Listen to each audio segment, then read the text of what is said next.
Ready for this? Yep. Here we go. Ready. Oh, we should have had Halsey on in the after hours. I'm sure he's got a cold Coors Light ready. I didn't realize he was a Coors Light in a guy. bar. Oh yeah, How about the music? Yeah. I think the music adds to this, don't you? absolutely. Well, I think between JT and the Halsey camp, that's a major Coors Light segment right there. They keep those guys in business. Definitely sponsored by them. Yeah. Definitely. Ladies and gentlemen, welcome to Drag Illustrated After Hours. Here, I'll turn the music up for just a second so you think you're at our party at PRI.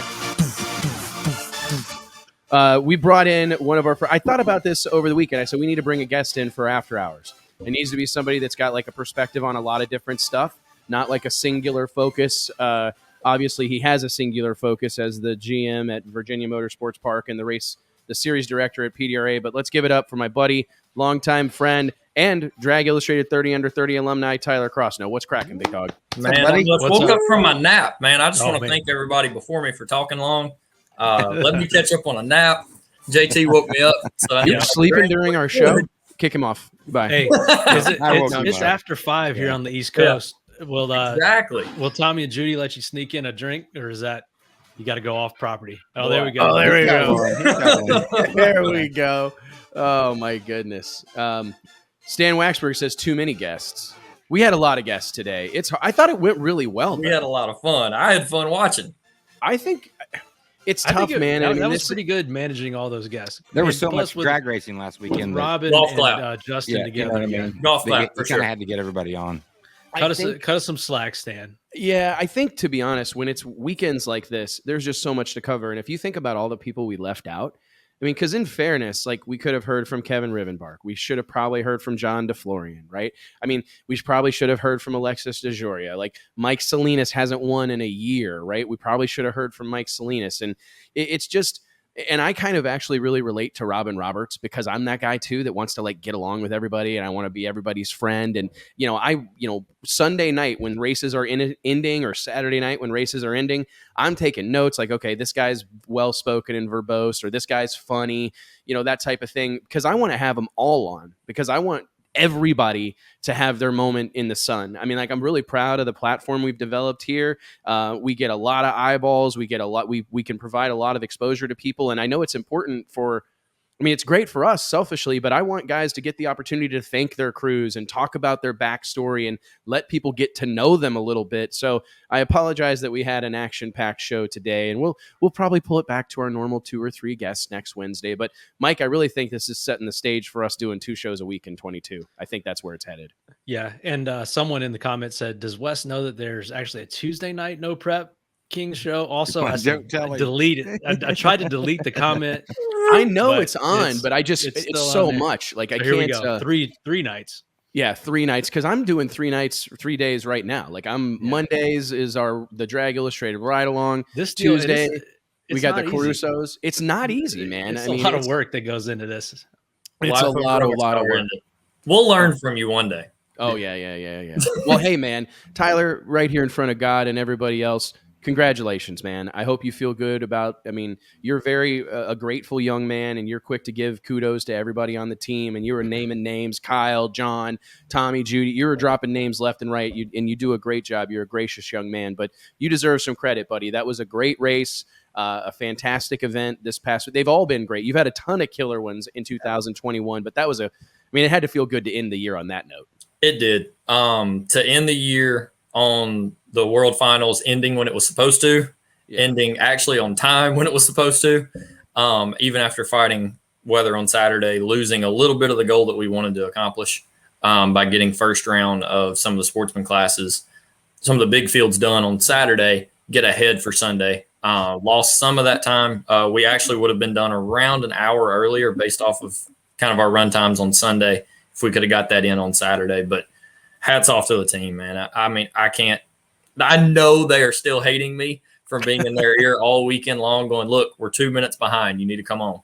And just being able to keep that process rolling through the entire event. And everybody did their jobs from my team at VMP, from the PDRA staff, everybody from the gates to the water box to top end crew, everybody in between. Just absolute one of the most perfect weekend, so to speak, even with fighting weather. Could have probably got back on the racetrack Saturday night, even after the rain came through. It was a super high headwind right down the center of the racetrack, and it dried the racetrack by itself in 30 minutes. And it's amazing, man. It was like one of those deals where, like, I think I might have made the wrong call here. I could have kept racing. But it was honestly one of those deals where guys came up and they're like, hey, man, we can all go out and get a good dinner, get a good night's rest. Some people didn't get a good night's rest. And come in on Sunday morning, be ready to race for a championship. So it was really neat. Just everybody involved. We totaled up all the car counts and all that the other day. 325 entries for the World Finals, right at the largest car count of the year, coming off of one of the largest spectator events with Drag Wars at Galat just a couple weeks before. So heck of a way to end the year for the PDRA. And with VMP, we still got another month and a half to go until Thanksgiving, and we'll rock and roll till then. Has this been your smoothest year so far? Are you asking for weather purposes or like racing purposes? Well, I mean, let's just be honest. You've had lots of weather every year, right? Oh, I yeah. mean, but as far as everybody working together, has this been probably the smoothest year from your staff? 100%. Coming off of a COVID year where everything was weird. Yeah, Let's just be honest. Everything was weird last year. Coming into this year, kind of a fear of the unknown. Are people going to come to races? Are people going to sit at home and watch the live feed? What is going to happen when it comes time to open the gates? And from race 1 to race 8, or race 9, if you want to count Pro Stars, really one of those deals where it was just like action packed all night long, all weekend long, even through weather. It was just a super awesome year. 6 great racetracks, Galat Motorsports Park, Beachbend Raceway Park, Summit Motorsports Park, Maple Grove Raceway, Maryland International, and Virginia.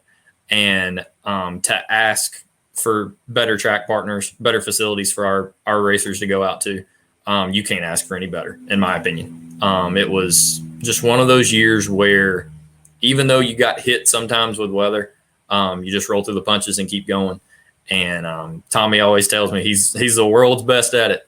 I'll get down quick. That's probably my worst trait is I'll start looking at the weather forecast on We're Monday. all guilty of that a little bit. Yeah, Monday morning. Everybody hey, bro, on the screen right now. I think. Yeah, for like, sure. hey, bro, what do you think? I'm like, I don't know. He's like, hey, man, it's going to change 14 times by the time you go to bed tonight. Leave it alone. Go to the race. Go get it done. And we always say it's better for it to look bad in the week. It's true. Early in the week. It's cleared up. If it looks awesome early in the week, you've got maybe that sounds like a JR Gray stat, right? Like, oh yeah, that stat he threw at us about after he's already beaten Ricky one time. Now the odds are against him. That kind of blew my mind. But did you guys move the World Finals up on the calendar a little bit this year to try to get away from some of that crazy weather as you get into late October, early November?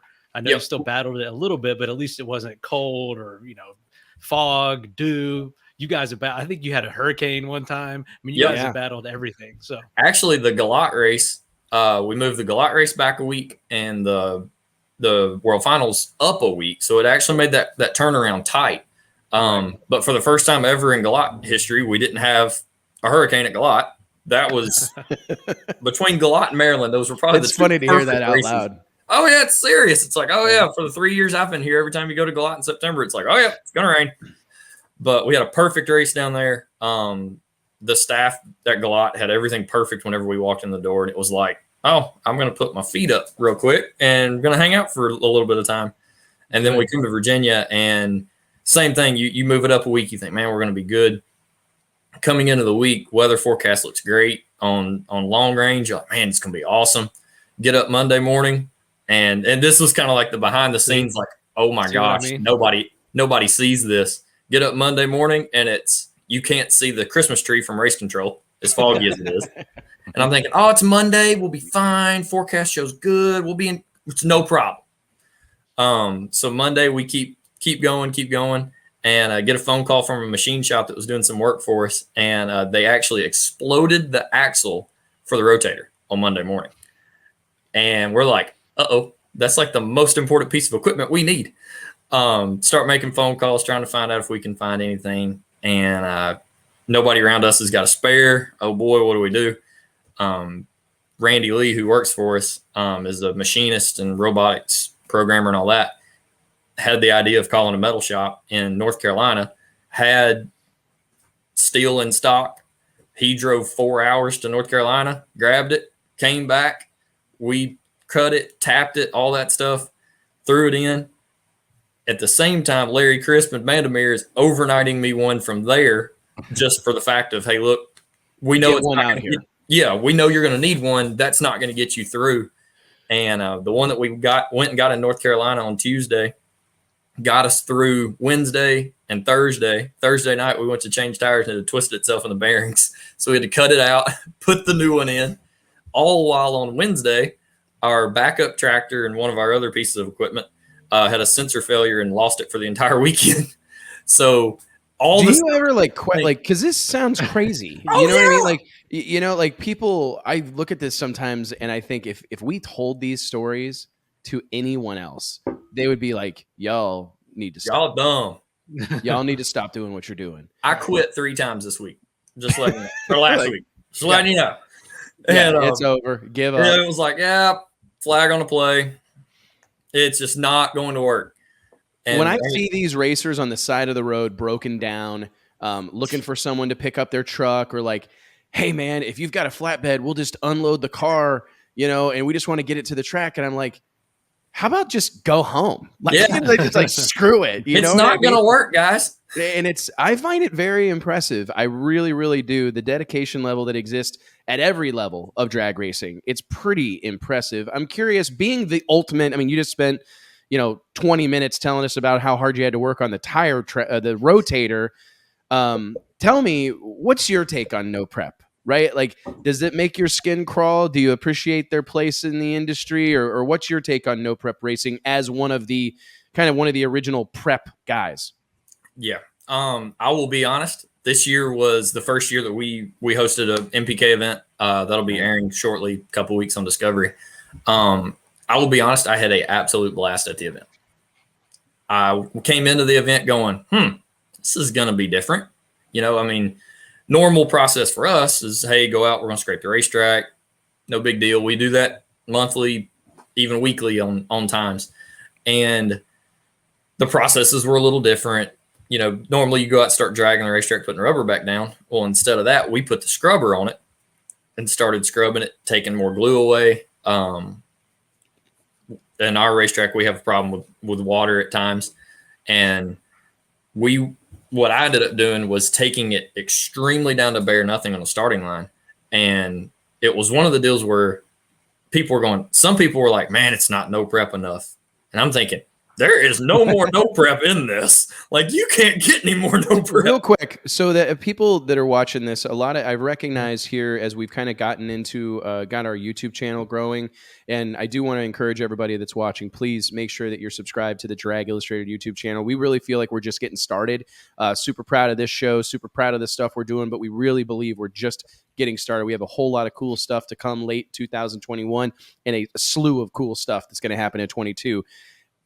To that point, though, our audience is we're finding our audience while it's growing. There's a segment of it, Tyler, that's like less hardcore than we're used to. We're used to communicating with people that like talk about 4-link bars, and talk about shock setting, like really hardcore people. And I've recognized that I'm seeing a lot more comments, about no prep kings, or about street outlaws, and it's more about personalities.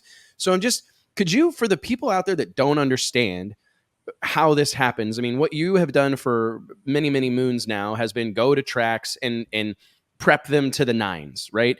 Provide the racers the best possible surface. Could you take us through, like, you can maybe make it specific to Virginia, but what is the process like to de-prep a track? How does that start? What are you doing? What's Jim Hughes and the gang at No Prep Kings doing? What are all the things that you do to make the racetrack as shitty as possible? So, like, what we did coming into the event was we took our Bobcat, turned it sideways, ran the scraper all the way down the 8th mile, took as much of the rubber and glue off as we could. That's a normal process for us. Change that. We would normally go into reprep. As for the No Prep Kings event, we took the scraper and turned it long ways and then came back and did the same thing again. So we actually double scraped the racetrack, which is something we've never done before. And just even saying it, it's like, gosh, that doesn't make any sense. But our goal was knowing how the racetracks operate and how the racetracks react. One thing that I saw at other events by watching a television show or going to them myself, if you only scrape to half track or anything like that, you would see a transition in between the two. Cars would be under control on the no prep scrape surface, but would enter onto the surface that still remained glue, and you could see them moving around a lot on the racetrack. The reason for that is you didn't have anything that reactivated the glue that was there by not using a tire rotator or a flat drag that we use to prep a racetrack on a normal basis. And our game plan going in was to scrape the entire 8th mile. By doing so, the tire on the race car, so to speak, doesn't see a difference. When it's going around and powering down the racetrack, it did not ever see a difference in the fact of there's glue here, and then all of a sudden there's none, and then there's some more glue, and then there's none. We just took it all down as much as we could and did that all the way to the 8th mile. And then coming behind the scrape, we broomed everything off, tried to clean it up as best as we could, and then used our scrubber, which had a soap solution, has brushes on the bottom and a squeegee on the back, and came out and washed the surface. By doing that, it took the stick that was still there from the traction compound, took that away, and really was as true of a no prep surface as I could give them. But I will say from a racetrack standpoint, it is very difficult to turn a racetrack that's raced on as much as ours is. And I'll be honest, I mean, you can see our calendar behind me. We're on the racetrack probably 150 to 200 days a year with private testing and events on the weekends, if not more than that on a real heavy year, which we've had this season. So it's very difficult to take all of the glue away. You go out and scrape it, and even the bare concrete still remains sticky just because of how much that happens through the year. So we did as best as we could to get it off. We had a very smooth event. You'll see that on Discovery coming up soon. Had one little hiccup late in the event, but the racing was absolutely stellar. The fans, and Wes, I was on when you were talking to Justin and Robin earlier. You hit the nail on the head with the Murder Nova thing. When Sean came on the racetrack, or Ryan, or any of the OG true guys that started the program, it was a different level. These fans went to a completely different level. They love their person. And Tommy and I have that conversation a lot about that kind of race. It's just like an NHRA national event. Everybody that pulls in the door and comes through the gate has their guy or girl. Every one of them, whether it's Lizzie Musey, Brittany Force, Kai Kelly, Sean Ellington, whoever it is, you've got your person, and they will ride or die with that person till the end of time. And you see that in a No Prep Kings atmosphere. I've been to just thousands of events, and to sit back and watch two cars go down the racetrack and the crowd explode. I mean, flat out explode when the wind light came on. Don't know what they ran, don't know what their reaction times were, don't know how fast they were. They just know that their favorite got there first and turned on the wind light. And it was just as loud at the drag strip as it was at a high school football stadium or a college football stadium when 7 points go up on the board. And that is just a different level atmosphere, and I think it is wonderful for the sport. Killer analogy. Yes. Killer, because that's exactly what I experienced at the Motorplex this past weekend. It felt like a college sports environment. It really did. Like, it was so much energy. The atmosphere was incredible. Do you look at that stuff and go, because JT and I talk about this a lot, it's the TV effect. However, you can argue that, because how much did that resonate with you, Tyler, what Justin Swanstrom was saying about taking matters into his own hands? Because in fairness, man, I mean, there's a whole lot of promoters that are going, man, I wish I had a couple Justin Swanstroms. Yeah, I mean, honestly, and I'm not like a Justin Swanstrom fanboy, but I appreciate the hustle. I appreciate the grind and his willingness to do the hard work, because that's the shit that most people don't want to do. Videos, going live, doing interviews and all that stuff. It's fun to go drag race. Everybody wants to go do burnouts and run their career best, but it's that Monday through Friday activation that is missed or ignored entirely by most racers. Do you agree? Oh, 100%. Tommy and I have the same conversation all the time about, everybody always asks, what's the next step for PDRA? How do you get to that 5,000, 6,000, 7,000 spectator day where you pack the house? Because, man, y'all got excellent action, but what's the deal? And I'm going to be honest, it's the racers in the parking lot, baby. You got to go out and promote yourself. But when you promote yourself, all you're doing is building your brand and tying it to the PDRA. When you tie it to the PDRA, people want to come watch you. We say this all the time. And Jay Cox was wonderful about it for a couple of years. I guess I'm just going to have to go piss him off so that way he can get back and start being a villain again. But it was like you have your favorites, and then you have the people that like hate them. And I can say I've known Justin since he was 16 years old. And when he came and raced his X275 car at Holly Springs when I was still working there, and to see how much he's grown in the sport and doing what he's doing now, I'm extremely proud of him. But he said it dead on the money. Half the people are going to love you. Half of them are going to hate you. But you got to learn how to turn that off and just say, hey, I'm here to build a brand. And it's funny because we have people all the time that say, hey, I want this certain parking spot so I can be on the end so I can sell my T-shirts. It doesn't matter where you park. Just like it doesn't matter where you park if you're going to win for the weekend. That parking spot didn't win you anything. Working hard, promoting your brand, people will hunt you down if you've done your job. And how do we instill that in racers? Because just so you know, and for all the people that want to pile on PDRA, NHRA's got the same problem, friends. It's NHRA. It's everywhere. One of us. I mean, because I got to be honest, and I was going to say this, and I don't want to be redundant, but I think and I want to say it to you in front of the world here, but there's 4 major drag races going on this weekend. Mm-hmm. And if I rate them, and this is going to piss some people off, but if I rank them in terms of competition, if I rank them in terms of competition, PDRA number 1, no question. And I think second is probably MPK. I agree. Third is NHRA and Force No Mercy, and and that's tough. But I bring it up for a reason, because I feel all the radial tire world was greatly benefited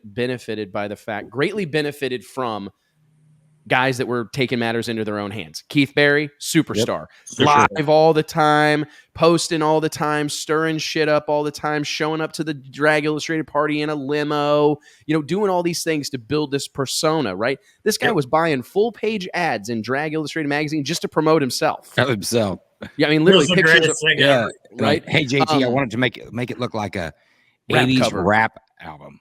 I'm like, okay, and I'm whatever. Perfect. Whatever. Stevie Fast Jackson, same thing. A self-promoter extraordinaire. And you can see he gets in the mode, and you'll see Stevie doing videos. And he's been pretty consistent here lately. But that whole scene, I think, benefited great from the fact that a slew of those guys were self-promoters. 100%. And I think I look at NHRA right now. There's not a lot of the guys that race NHRA are not full-time racers. They're not Justin Swanstrom. And it's tough because how do we fix that? Because it's almost like, I don't know how to say it. Let me try to come up with another example. Van Abernathy that works for us, works with Drag Illustrated, works with us at Drag Illustrated. Van has been traveling the highways and byways of America for 10 plus years, selling subscriptions to Drag Illustrated magazine and earning himself a good living doing so, right? Does an excellent job of that, by the way. Does an incredible job of it. I've had about not joking, at least a half dozen people try to do what Van does. None of them have succeeded at it. None. And the difference is Van has to succeed at it. He has to, because it's his full-time job. It's not something he's doing after hours and on the weekends. He has to, right? And I think that's what I see in Justin Swanstrom. This has to work.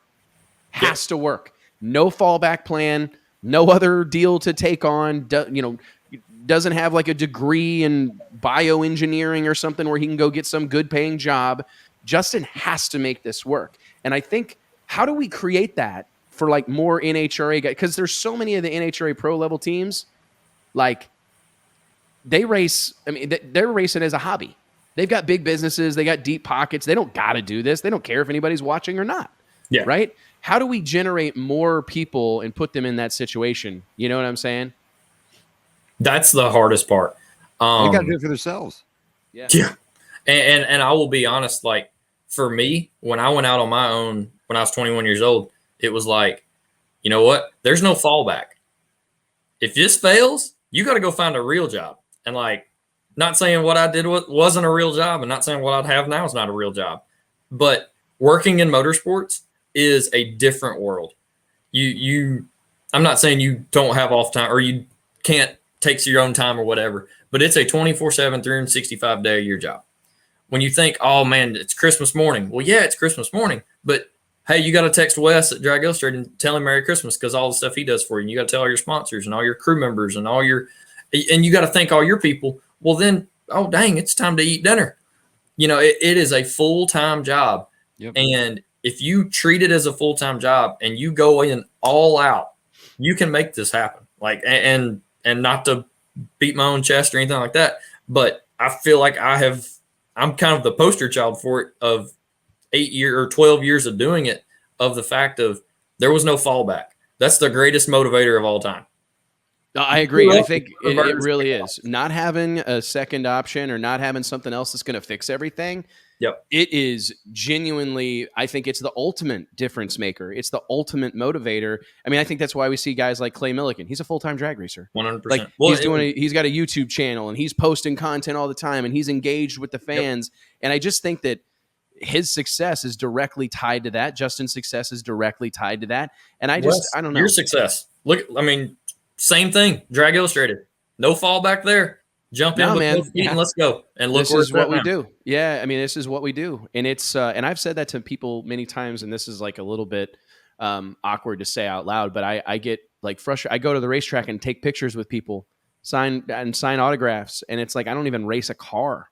You know what I mean? Like, but I have consistently put myself out there, and we've done the hard work. We've done this. I mean, this is our 12th week in a row that we've been online for 3+ hours on a Wednesday afternoon. Now we've got another show on Monday night. We're also putting out a magazine every 30 days. We've got a daily updated website. We're sending out emails 3 to 5 times a week, like posting on social 5-6 times a day, every day. Like it's a nonstop deal, but we're benefiting from it. Exactly. I mean, it really is. It's and I'm proud of it.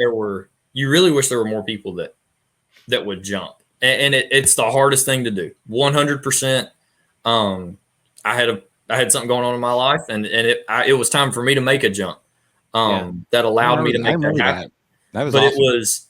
But there's a lot of times that people get comfortable in their normal life. They get comfortable in the jobs that they're in. And getting comfortable is the worst thing that ever happens. I get told every day that I need to take a day off. Tommy and Judy are probably watching right now and probably saying, yes, we tell him that every day. But I wake up every morning and I tell people this. I've told my employees this. I tell my friends this all the time. The day that you're taking a day off and the day that you just completely turn it off for a day, somebody got ahead of you. Somebody got ahead. There's some truth there, man. I mean, I do think you will find there will be a day when you go, you know what, it's worth it. It's worth it. And they're not going to gain. I had a dear friend of mine one time saying, he's like, hey dude, if you like turn your phone off, what's the worst that could happen? Yeah. And you know what I mean? Battery gets the charge up. You know what I mean? And he's like, seriously, like, and he pressed me on it because I was much the same way, where it's like, hey man, I ain't slowing down. I ain't taking a day off. I ain't quitting. We're doing this 24/7, 365. And he's like, man, what's the worst that could happen? So you'll get that. You get a couple kids under your belt a little bit further along. I'm getting my balls busted per usual. Stan Waxberg here in the comments. I thought this was After Hours was multiple topics. Let's take some questions from the audience here. We got a great crowd.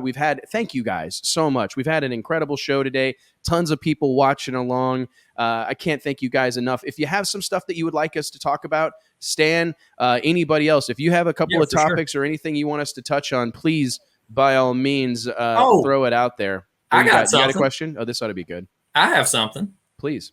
Pro Nitrous and Pro Booster are staying separate, sir. I had a feeling. And I mean, listen, I get it. I look at it through the lens, and this is where I really like. I got to spend some time with Sam Corcus this past weekend, the Pilgrim Studios main dude, and I was just there's a vision, right? Like he's clearly got a vision for how this works and how it works out. for me personally, that's what I see when I look at Pro Boost and Pro Nitrous is I see a cast of characters. 100%. And it's like, and it's tough because I feel like I'm having to create two separate movies when the movie I could make together would be really badass. You know what I'm saying? And listen, no, I get it. And I can make an argument either way, totally. Because I mean, I would be very scared to see nitrous cars go away. I think that there would be a strong possibility that could happen. I mean, I do see I think an argument to that can be made. Like, look at what Ricky Smith's doing right now in NHRA. I think you can argue the other way. 100%. Man. And that was kind of our, like on the PDRA side, that was the joy of doing the Pro Stars event. Yes, and I mean, you know what? Best of the year, when you have the Pro Stars, when you have Pro Stars, when you have these opportunities, I think that will suffice. Yeah. I really will, especially with the fields that you guys had this year, especially late in the season, real strong. Nothing to bat your eyes at. It was very impressive. Okay, we got some questions here. Let's. Have you talked about what Phil was doing under Stevie's car? Okay, Beans is asking, have you talked about what Phil was doing under Stevie's car on the starting line before staging it this weekend? Actually, no, and I haven't seen this. Maybe we need to find a clip. I haven't seen it. Beans, if you have a clip on YouTube, post it in the comments and we'll watch it right now and talk about it. Post it in the comments. Can he post the link? Maybe a link. He can post the link is what I'm saying. Yeah. If you have a link, Beans, we'd love to see it. I haven't seen that. I don't know what they would have been looking for under the car. I actually hate that personally. This is a little bit of a Wes, like what really grinds my gears. I got to tell you, like, I haven't raced a lot. Obviously I haven't raced at all at like a super high level or whatever, but I'm going to tell you, there's no worse feeling than a bunch of people looking under your car. Like you're trying to roll in and like light the top bulb and you got 7,000 people looking under the car. You can't help but wonder what they're looking at or what they're looking for. Like, I think it's fine if the starter, Kyle Lang, glances under either car or whatever. He's looking for a leak. He's looking for something.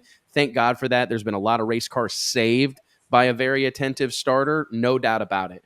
However, the excessive looking under cars constantly, all you're doing is getting your guy to cut a 140 light. Like, he's going to be later red, one of the two. He's going to be later red. And it's red. not his fault.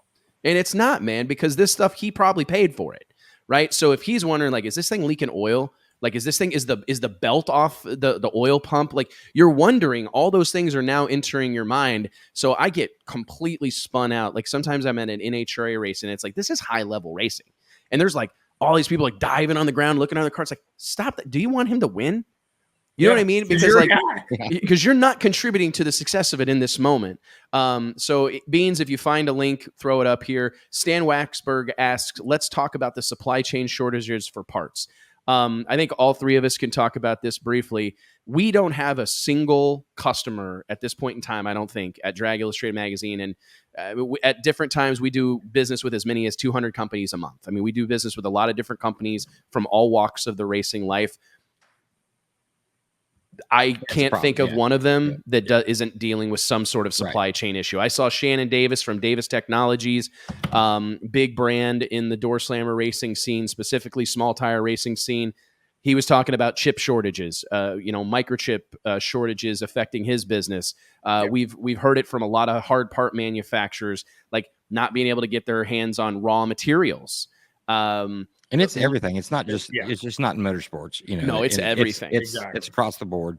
I mean, I walked into a Dollar General yesterday and looked at the shelves and I was like, what in the hell? I mean, it's crazy. I mean, it looked like that, it was before a blizzard was coming in Missouri and, everybody runs to the store, gets all the milk and bread, everything's been opened up in 2 days, so. No, it's really interesting, man. Mark Mickey, I saw Mark Mickey, longtime supporter of ours, M&M Transmission, a guy who's got like a huge footprint in our industry right now. He made a post earlier this week about lead times and waiting on parts. Yep. I will say that I saw Doug Cook at Motion Raceworks. I think he's been kind of flexing a little bit because they make so much, if not everything in-house, most everything in-house. So I think he's been kind of loud and proud about that. And I certainly respect the made in America move. I get it. I'm a conservative. I'll wear it. I'm a made in America kind of guy. However, I recognize that like sometimes you can't put the rabbit back in the hat. Like a lot of shit gets made overseas. I mean, it just is what it is. It's just part of it. And I mean, I've had many assembled in America.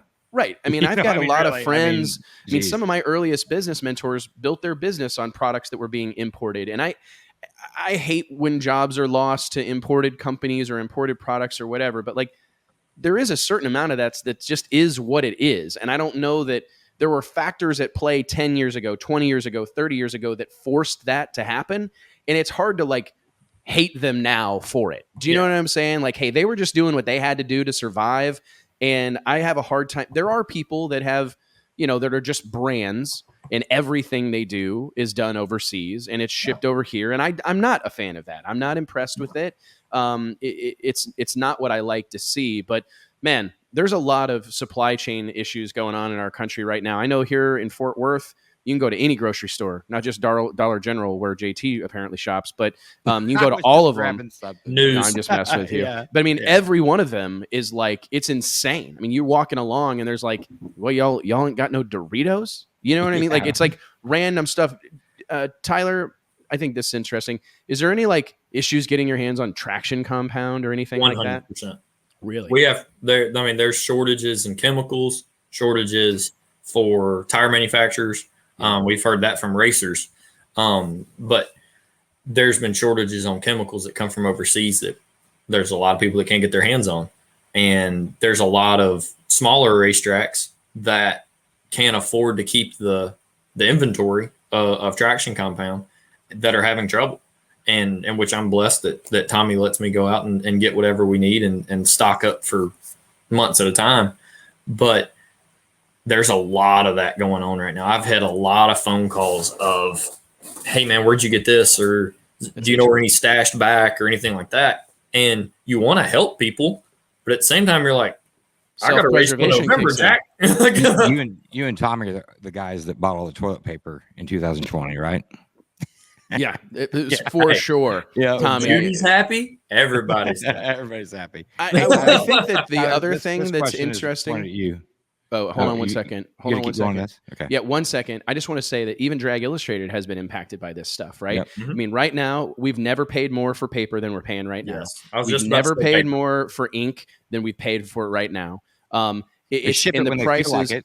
Yeah, You know, they ship it when they feel like it. We had an issue. Everybody knows that I'm like a detail. Like I like stuff to be nice. And Drag Illustrated magazine, that's my life's work. And we have since day one sent that same thing out in a poly bag. You get your copy of Drag Illustrated, that thing's in a sealed package.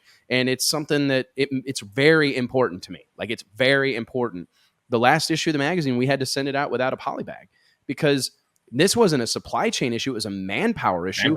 Our Royal printer in Green Bay, Wisconsin, right outside of Green Bay, Wisconsin, that prints our magazine, great partners. They've been incredible to us. And I would have a really hard time being mean to them or being mad or busting their chops about this. They don't have anyone to run that machine. They don't have and they basically said, hey, we can get the magazine out on time or we can be 10 days late and polybag it. That was my options.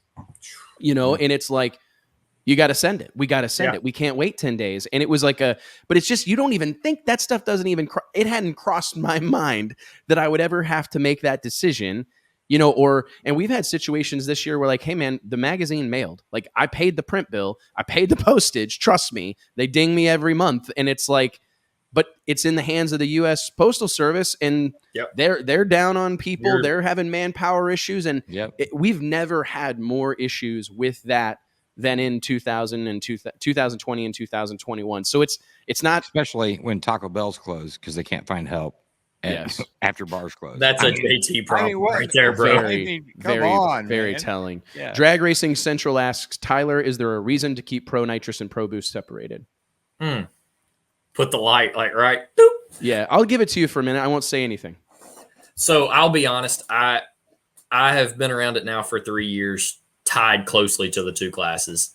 As you spoke of with Jim Halsey in the seasonal rules package program of what, at times the nitrous cars are faster, at times the boosted cars are faster.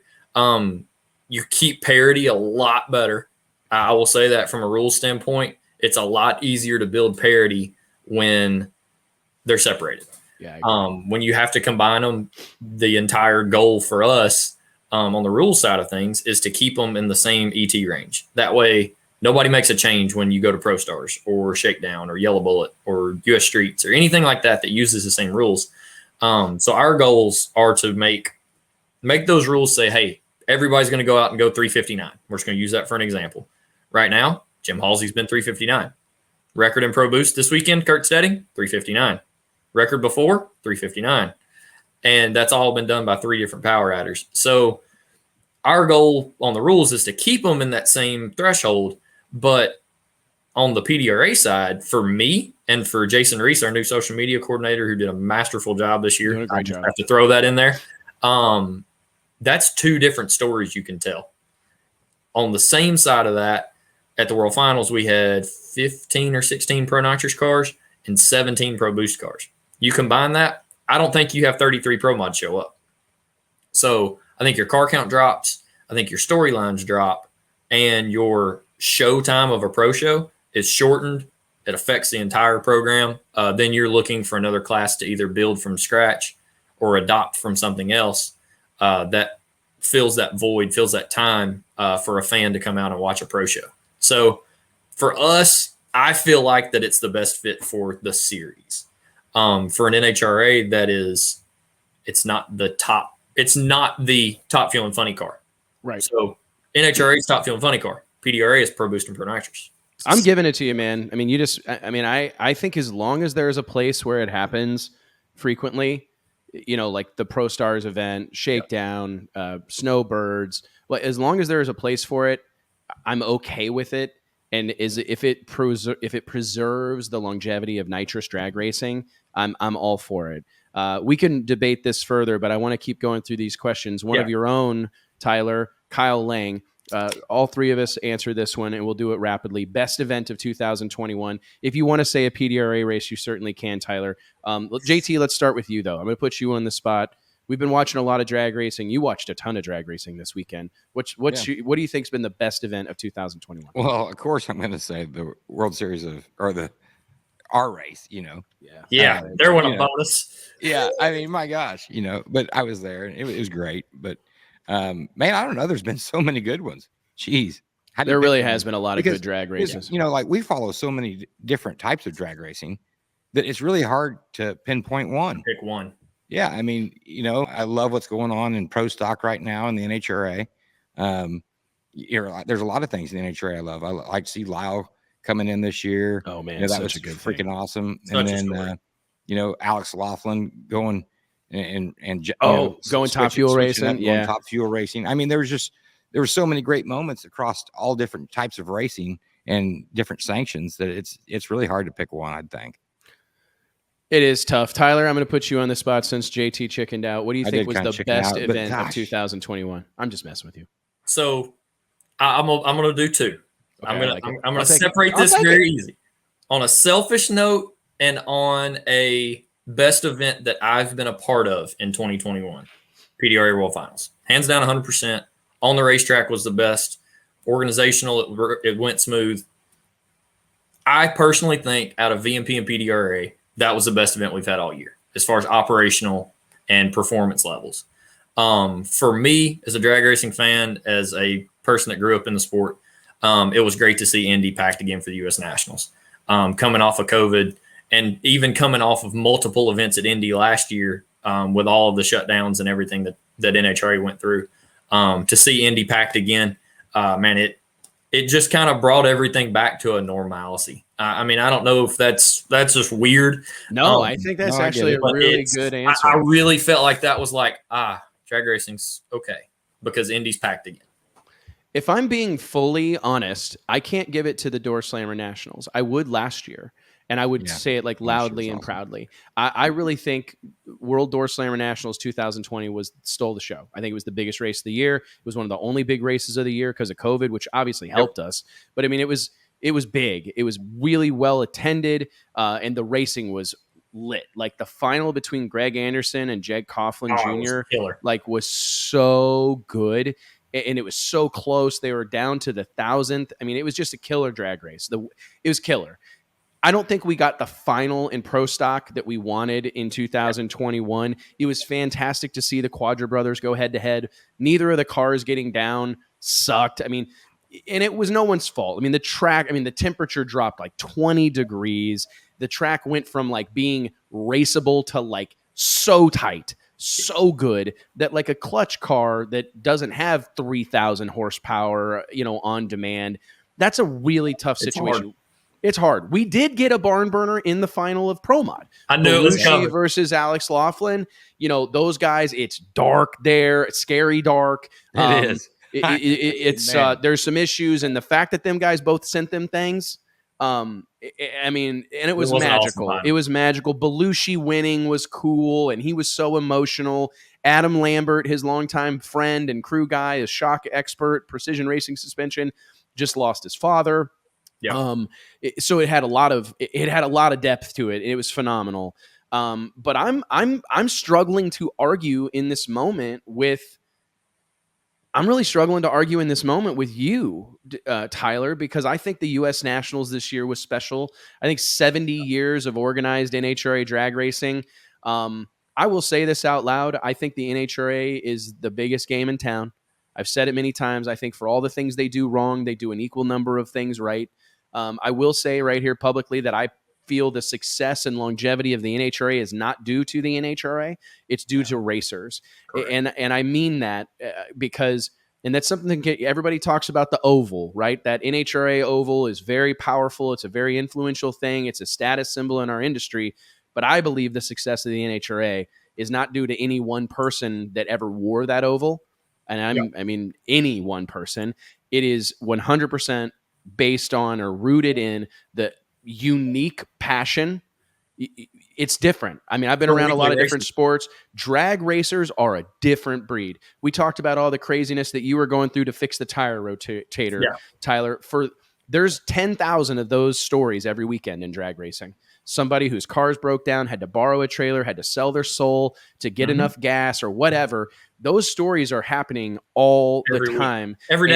Every day in our sport. I mean, look at DJ McCain and Ryan McCain pile the car up and literally ask Donald to be removed from the ladder or whatever. And they rebuilt it in the pits. Yep. I mean, there's stories of, I remember when awesome. Major kudos. I remember, I can't remember who it was, if it was Stevie or Barry Mitchell or who it was, but I know Ty Tutterow down at Valdosta drove all night back up to King, North Carolina, picked up a short block, brought it back to the track overnight, went without sleep, built a motor. I mean, and that sounds crazy. I remember that. I think it was Barry. Barry. Sounds like a crazy story, but that stuff happens all the time in drag racing. And it's because of that level of commitment and that level of passion and enthusiasm that this group of people has. That's why the NHRA has been around for 70 years. Not because somebody's real smart at the NHRA or they do a really good job. It's because of this group of people. Yeah. But I will say that 70 years strong. I mean, they lean on that. It's you've said it a million times. These racers, they want to go over there. They just want to be in the staging lanes, next to John Force and whatnot.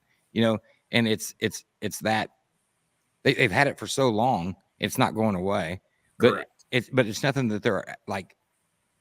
To me, it doesn't seem like they're out doing anything, special, like you guys are, Tyler. Yeah. You know what I mean? Well, and even on the NHRA side, just for that, like I just pulled up our points from our VMP point series from our Super Pro series. We're a part of the NHRA deal. We're a D1 track. We could send a team to bracket finals and all that. Just this year, we had 330 individual racers run Super Pro. That's not counting pro. That's not juniors. That's not pro ET. It's just Super Pro. We had over 330 racers. So that's what the NHRA is built on, in my opinion. It's every one of these racers that are going out on a weekly basis, busting on their cars, whether it's Super Pro, mod, top, everybody's got a name for everything. But sportsmen, it's even down to the sportsman quarter mile streetcar daily driver classes, the kids and the juniors, all that.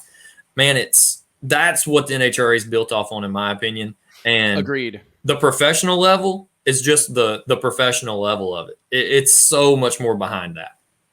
Agreed. Okay, next question. And I think I answered it. I do think the NHRA U.S. Nationals this year were special, echoing Tyler's sentiment. The PDRA World Finals special. I got to tell you, I haven't been to a lot of these No Prep Kings races, but I'm going to tell you, you know what? Event of I gotta alter my answer. Son of a bitch. Texas Stampede of Speed. What Andy Carter and the gang at Billy Meyer, Christy you win. Meyer, the gang at Texas Motorplex stole the show. Not for everyone. I understand some people didn't love the rodeo clown. I understand not everybody loved the music, but the effort to do something different It was not is not lost on the me. same box. I'm going to say it right here and having now. some FOMO. You were. That. Yeah. Dude, I had friends from Europe Yeah. texting me saying like, dude, you've got me wanting to be there so bad. That Texas Stampede of Speed, the NHRA, the Texas NHRA Fall Nationals event of the year. I'm giving it to them from Monday to Sunday.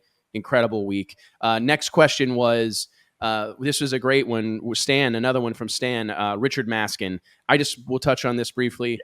I had no idea that Richard Maskin was in a situation to lose his life. I didn't know he was sick. I still don't know all the details surrounding this, so I will not, I'll refrain from talking about that. All I know is that we lost a legend and an icon of our sport. Someone, I wrote about this on social media earlier in the week, but Dick Maskin and Dart Machinery were good to us at Drag Illustrated and me personally for no reason.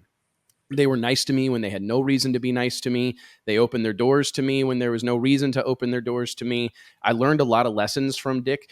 Richard Maskin would hold my feet to the fire. Like if we published something that he didn't agree with, he would call me. He was such an ally of ours. And it was just it was an incredible experience. I would never forget looking at my phone, and I still have pinch me moments day in and day out. Tyler, I'm sure you can relate to this. I look at my phone and Mike Hill's calling me, or Shannon Jenkins is calling me, and it's like, what is going on? And it's the craziest thing. And I had that feeling when Richard Maskin would call me. My heart goes out to his family and friends. He impacted a lot of people. I'm sure there's a lot of upset folks, a lot of broken hearts. A guy that supported the sport of drag racing endlessly. Again, an innovator, an icon, gone far too soon. And this, I don't mean to like quote Ricky Bobby while talking about, the loss of a legend, but like, I don't expect people to die at 74. And that's not okay. I hate it. It's heartbreaking. I feel it's a legend gone too soon. And I appreciate you bringing it up, Stan. Otherwise we wouldn't have, we may not have gotten to it. Next question. What happens when the OG 405 guys get tired of NPK and quit going? By that time, I think you have new blood. I think you'll have new blood. That's my answer. I think they've got new stars. They are. Lizzie ain't going anywhere. Justin Swanstrom's not going anywhere. That's what they're doing right, though, that the NHRA doesn't do. A million%. Yep. 1,000,000%. And I'm just as at fault. Like you find a guy and you find a horse that's out front and that everybody's like either behind or not. And you're like, that's the ticket seller right now. Go after that guy. And you forget you need a number 2, number 3, number 4, number 5. And Sam and MPK has not. JT, what do I say about sales? What do I say about the sales business? You got to keep your pipeline full. Well, yeah, that's all sales jobs, and that's all. It is. That's if you're in sales, and it's just like stars. You got to keep your pipeline full. Like you may got John Force right now, but like it's a matter of time. And I tell our guys at the magazine, and as we sell relationships for this show and whatnot, they're going to go away, no matter how good of a job you do for them. This was a big storyline a few years ago. Bud Light, who had been like married to NHL, to hockey for like 20 or 30 years, just one day stopped. And they said, you know what? We think we've sold all the beer we're going to sell to hockey fans. We need to go somewhere else. 30-year relationship, incredible thing on both ends. It ended one day. And if you're not ready, if you don't have someone on deck or a company on deck, you're playing with fire. And I think that's what I saw from Sam Corcus and the team at Pilgrim Studios. And it's not just him, it's his whole group. Yes. They recognize, I was meaning to talk about this more. I was so taken about his personal involvement in what's going on. He was down on the starting line from the chip draw till the final round. I watched him tell Justin Swanstrom, hey, go over there and shake those kids' hands.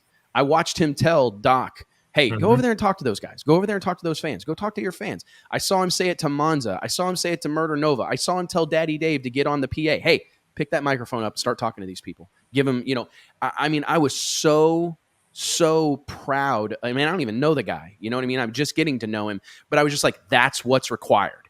That kind of involvement is required. He was up there choreographing it start to finish. And I was just, that's how that deal is going to be strong for a long time to come.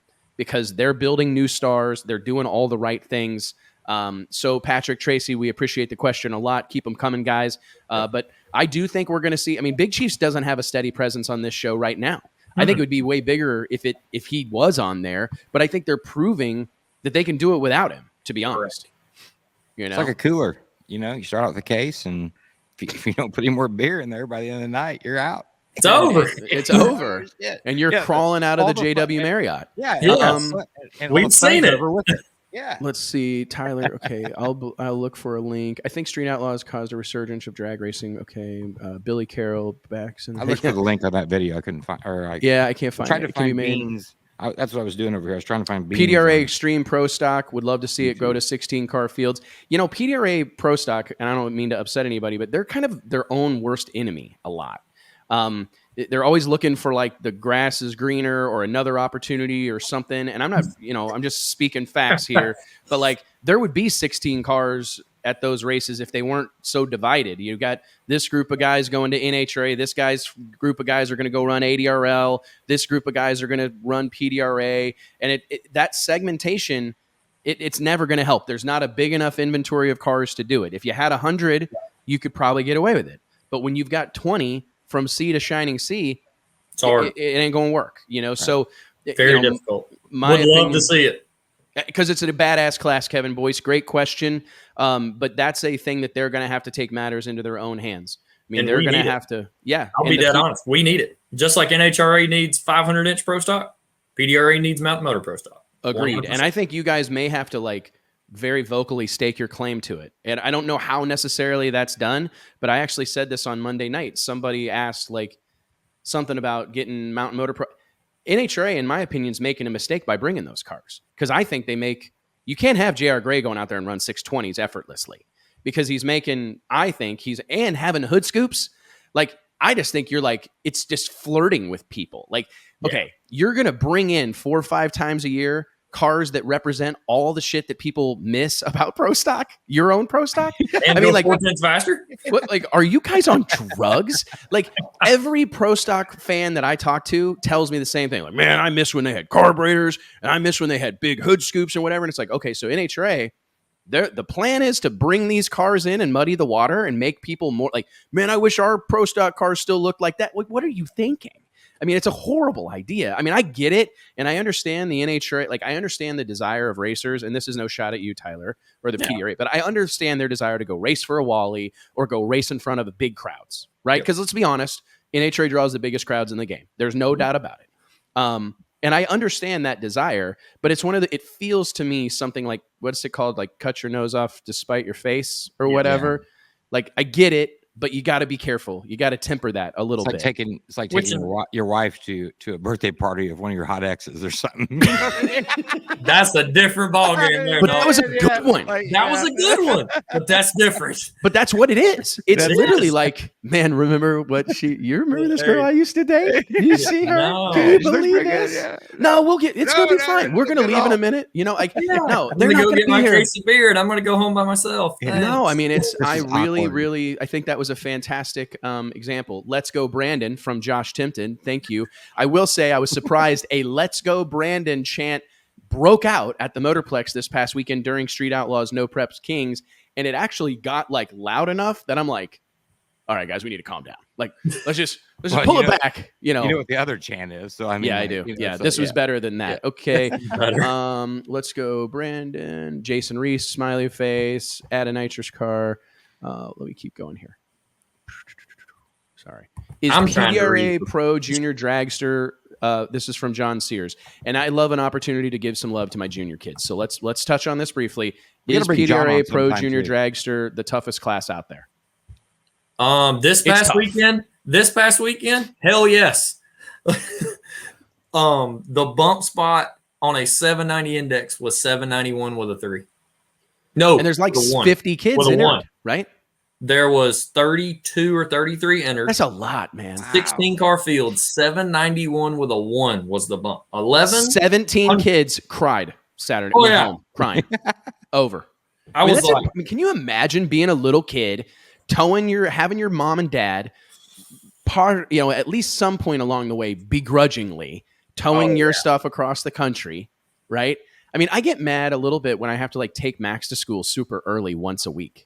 You know what I mean? Like, Yeah, I'm you with know you what there. I mean? Like, Yeah. what, you got band Load practice this at thing 6 up. a.m.? What are we doing? You Yeah. know, and these guys are hauling their kids across the country, right, to race for like $80 or something or nothing. 800, sir. Okay, 800. You're right. That's better than I thought. Okay. Okay, thank you. That's good. It helps. But like, can you imagine being one of those 17 kids who didn't qualify because you ran a 792 on a 790? It was insane. And Kyle just made a point of it in the comments. The number one in points and number 2 in points didn't qualify. That's crazy. We need So to do JT. it was Remind me of this insane. because we need to focus on. We need to spend some time.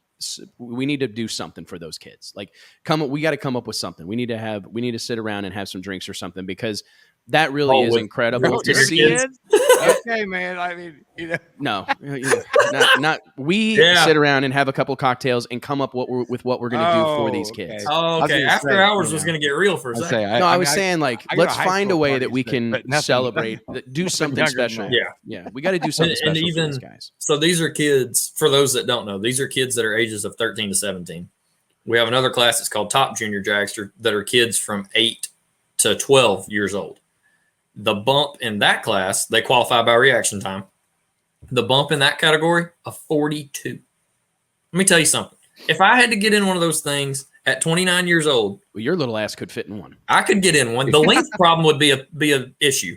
But Thick. Me and JT are thick. We couldn't get in one. skinny ass right here, slide right in one. Yeah. But I bet you money in 3 hits, I could not be better than 42.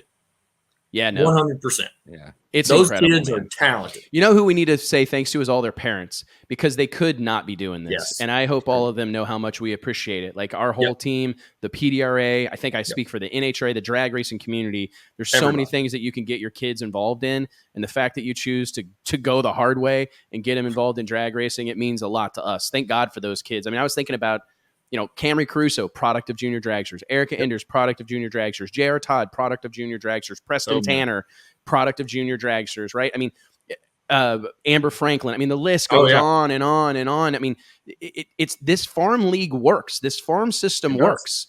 I mean, it literally works. Okay, Stan Waxberg, he's delivering the goods with questions. Wes, on my 2022 NHRA Phoenix tickets page, says 1 pro qualifier Friday, 2 on Saturday. Are they going back to 4? I don't think they're going back to 4. I don't know. Okay, I don't think. I do not I don't think there so will either. be some events that will have 4. Indy. But I don't think I think our Virginia race will be 3. We'll have 1 on Friday night and then 2 on Saturday. Yeah. I think you will see that a lot personally. I think it's going to be. I think there's going to be some pushback. I mean, I'm sure you guys feel that way. Like I know a lot of track promoters are saying, "Hey, man, I need a bigger show than that." And this actually speaks to Tyler's point about Pro Nitrous and Pro Boost being separate because you do lose some show. You do. In PDRA or NHRA, I know they've heard from track operators saying, "Dude, we cannot only have one run on Friday. We have to have 2." And it's funny because I'll be open about it. Even from a track standpoint, there's a cost difference.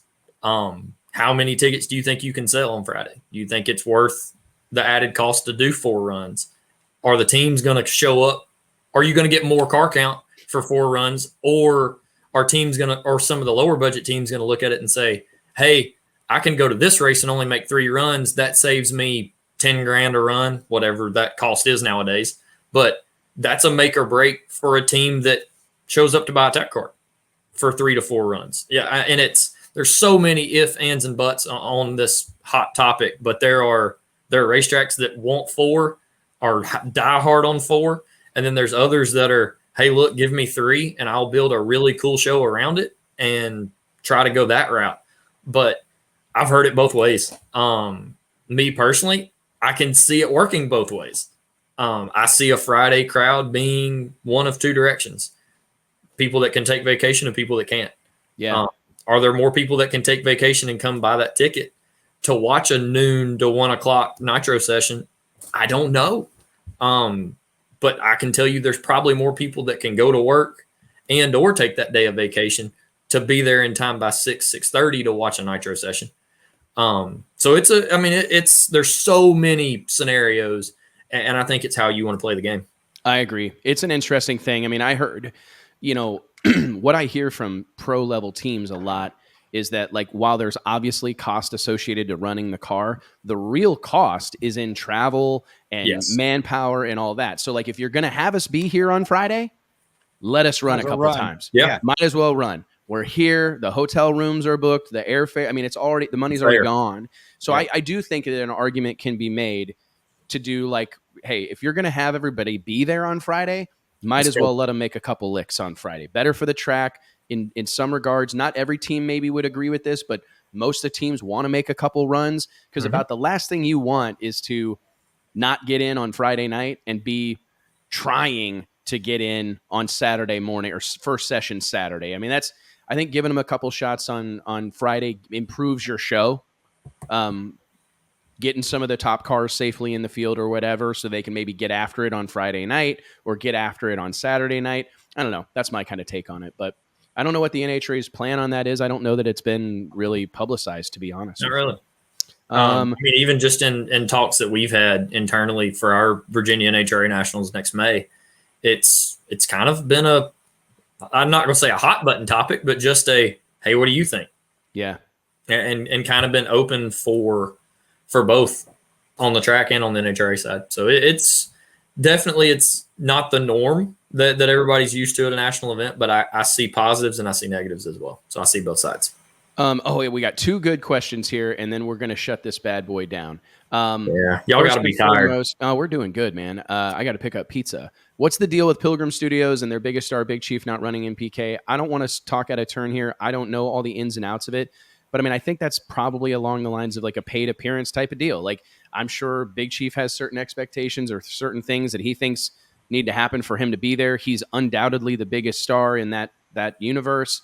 And he probably makes I don't think that car can compete. Yeah, it is right, and now. that's probably true as well. At all, dude, it's fast. They're going. I'm talking about how fast those cars are. It's impressive. It's highly impressive. I don't think that car can compete on that scale right now.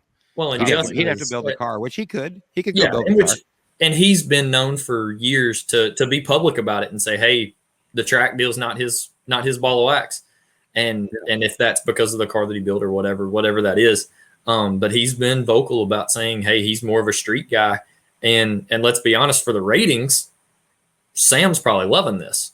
Hey, you've got a crowd that follows the No Prep Kings and they follow that guy, but oh man, Big Chief's back on for the street show. I got to tune in. So. Yeah. Probably for that, it opens up more storylines. It'd be like the NHRA, like developing an offshoot series and having John Force run at all of them. Like you need to develop something else over there. Right. You need to use that as an opportunity to build some new stars. Last question, because I think this is a fun thing to talk about briefly. Cole Rakoski, longtime Drag Illustrated photographer, actually just shot the cover of our most Rakoski. I'm joking. Actually shot the cover of our most recent issue that we're going to unveil next week. Can we get Tyler to talk a little bit about the light show they did at VMP prior to the finals Sunday evening? I just happened to catch that, Tyler. I wish I had a clip of it. We will maybe come up with a clip of it to show next week. But basically, to kind of set the stage, it was right as the semifinals or finals? Finals, right as the finals were running at Virginia Motorsports Park. Cars are under the tower. The music turns on, and I'm some sort of programming control device that you guys have. You can explain. Yeah. JT, I don't know if you saw this, but the lights were going on and off to the beat. It was sick. I've never seen it at a drag race before. Tyler, tell us more. So this is the same technology that you see at a college football stadium. It's from Musco Sports Lighting. We are the only drag strip on the planet, to my knowledge, that feature LED lights. The joy of LED, turn it off, turn it on. Comes right back on. There's no metal halide, no delay, no anything. So what Musco has done with some of their football stadiums is, hey, somebody goes in and scores a touchdown. Wouldn't it be cool to do something with the lights? Make them change colors, make them do a rotation, do a marquee, whatever that is. So Tommy, of course, being the track owner he is, I mean, the guy never says no. I've yet to make him say no, which it scares me some days. But when he put in the lighting series on the drag strip in 2018, they told him, hey, look, we're working on a program. Maybe something that's interesting to you. Well, fast forward to 2021, we just finished the pit lights. So all of the pits are now LED as well here at the racetrack. And when they were here doing that, they said, hey, look, we've got this entertainment package. Let's install it and see how it goes. Cool, whatever. You know, we're down to party. Let's hey, let's try it. And so they asked for 3 songs. We sent them three different songs. And all of a sudden on we've got a little screen that we activate our lights on and stuff like that. Pops up audio and it shows those three songs. Let's press it. Boop. And of course, I'm going to tell this quick story. I was out getting supplies the first night that this is completed. And Tommy calls me. He says, hey, man, you on the way back, blah, blah, blah. They've got everything ready to test this. I'm like, oh, cool. Sounds good. No problem. I'm 5 minutes out. One of my coworkers in the background is going, it's badass. And I'm like, they did it without me. Oh, that's hilarious. So I rolled in, and of course we played them all again. And man, we were going to do it at Shakedown. Fault weather at Shakedown, wasn't able to do it. It's like, gosh, when are we going to get to do this? So we debuted one of them Friday night. We've got some footage of that as well. And then Sunday before the finals, Jimmy Bradshaw actually called me on the radio, and he's like, hey, man, do that short light show you've got. So we had Musco build one to the old walkout song to the Chicago Bulls when Michael Jordan played. So that was the song we played, and it was about 2 minutes. Really neat deal. Jeff Pierce is standing on the starting line, and his face was priceless because he's all kind of in the zone, ready to go run for a final against Jim Halsey, and every light in the house went out. And he was just like, this dude didn't pay the power bill. What is going on? And then the music started, and of course the lights started shining. And the way that they designed everything is that the light hitting the racetrack is what creates the show. So instead of it going in the air or shining towards out, they pointed all the lights down towards the racing surface, and it all happens on the racetrack. It's incredible. Man. Absolutely cool. I got to see this. Yeah. Oh, it's it's like it was on flow. Yeah. Okay. I'll find a clip of it. Yeah. I took a screen grab of it. So I'll send that over. And for Steve Wiley and Musco Lighting, they did an excellent job on it. And it's up in our neck of the woods, JT, based out of Oskaloosa, Iowa. Really? Exactly. Yeah, man. Based out of Oskaloosa. I've been there. They were actually, I sold a sponsorship to them in late 2004 to be one of the main sponsors at Eddyville Raceway Park a long, long time ago. It's hard to believe. They did a last thing, guys. Cool, sure. We got to touch on this for our partners at Elite High Performance, world leaders in used race cars, racing engines, parts, pieces, tools, whatever you're looking for. They likely got it. Log on to Elite HP while we still have EliteHP.com. While we still have an incredible audience here. JT, I'm not sure if you guys are aware of this, but look at this. The gang at Elite HP have gotten their hands on Mark Caruso's damn near brand new Rick Jones built RJ Race Cars Pro Mod, and it is turnkey. Unbelievable. You can check out more pictures and a full build sheet on Caruso's former hot rod there at EliteHP.com. Look at this thing. Tyler, this is what you need, buddy. You could go straight into Pro Boost racing. Man. Yeah, I still got to be the one calling next pair on the radio. It is actually really. It's kind of sad Super nice for car. me a little bit. Super nice car. Kind of the classic Caruso look, black hot rod. I know Mark was so excited to get his hands on this car, and it's a little bit of It's kind of a bummer, to be honest, because as excited as I am to see Camry Caruso make her pro stock debut and do the NHRA thing, and it's fantastic, great for our sport, and I know that the whole family, Papa Joe, Mark, everybody's excited about it. However, I can't hardly imagine, door slammer drag racing without Mark Caruso in the lineup. He's so much fun, He's so much fun. I do think he got robbed, to be honest, at our burnout contest at the World Series of Pro Mod 2 or 3 years ago. The fans just went nuts for Stevie, but I think Mark did a bigger burnout, technically. I think it was a better burnout.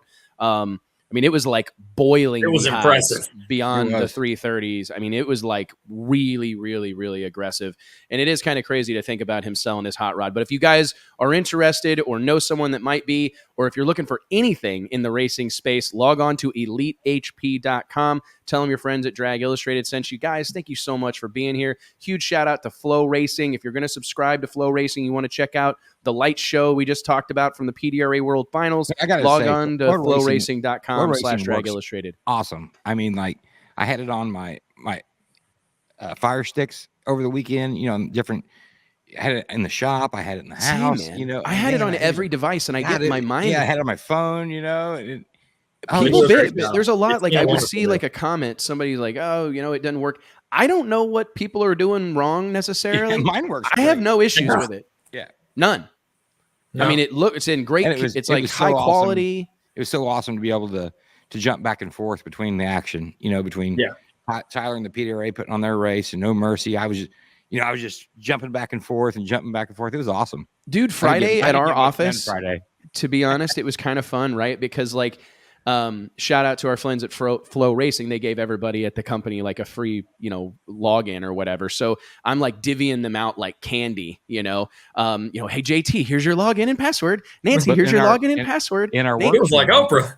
Yeah, in our work Yeah. channel all weekend and Friday. Yeah, it was basically just talk about racing. And it was like we which were was all pretty cool, pinging though. each other like Pro Nitrous Like we is were up, at the Pro race Nitrous is together, up. And what like RVW's up, and then I was watching NHRA TV as well, which is a really incredible service. I mean, we really are like pretty lucky to have all the technology that exists in our industry right now, because holy crap, I can't really imagine life without it. Tyler, thank you so much for spending like basically a couple of hours with us on your Wednesday afternoon. Murder Tundra, I appreciate you as always, man. Thanks for being here and being a part of it. And most importantly, all of you guys, every one of you, racers, fans, and industry members, thank you so much from the bottom of my heart. Thank you for being here. We can't wait to see you next Wednesday, same bat time, same bat channel. Prior to that, though, Monday night, the Drag Illustrated Ride Along, No Prep Kings Season 4. Maybe we can get Tyler to jump on and watch a little bit of No Prep Kings with us. Yeah. It'll be fun. Again, huge shout out to Stroud Safety, Elite HP, Flow Racing for their support of the show. We'll see you guys next week. Thanks, guys. See you. See ya.